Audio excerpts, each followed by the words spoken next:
ગુજરાતમાં એક સમયે વાઘ હતા અને વાઘની વસ્તી પણ પૂરતી હતી, પરંતુ કાળક્રમે વાઘનું અસ્તિત્વ ગુજરાતમાંથી મટી ગયું હતું. પરંતુ છેલ્લા 8 મહિના પહેલાં પંચમહાલ અને દાહોદના જે રતનમહાલ જંગલ છે એમાં એક વાઘ આવી અને સ્થિર થયો છે અને હવે એ ત્યાં સેટલ થયો હોય એવા લક્ષણો અત્યારે જોવા મળી રહ્યા છે. એના પછી ભારતની નેશનલ ટાઈગર કન્ઝર્વેશન ઓથોરિટી છે, એમણે એક અભ્યાસ સમિતિ મોકલી હતી અને અભ્યાસ સમિતિએ પ્રાથમિક અહેવાલ તૈયાર કર્યો છે અને એ અહેવાલ મુજબ અત્યારે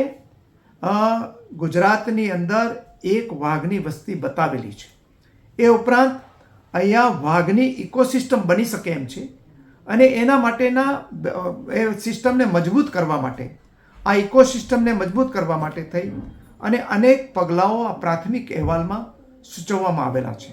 આ અંગે ઓફિશિયલી કોઈ પત્ર NTCA મારફત વન વિભાગને મળ્યો નથી, પરંતુ આ અહેવાલ મળેલો છે અને એ પ્રમાણે ગુજરાત સરકારના વન વિભાગ જે છે એણે અગાઉથી જ કેટલાક પગલાઓ લઈને અહીંયા જે ઇકોસિસ્ટમ ડેવલપ થાય એ માટે પ્રયત્ન કરી રહી છે અને આગામી દિવસોમાં પણ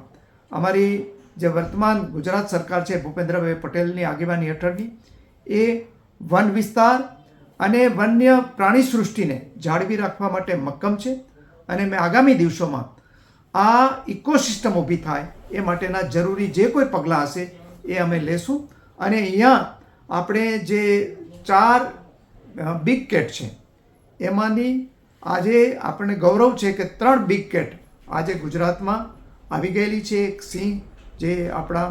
દેશનું અને એશિયા ખંડનું ગૌરવ છે,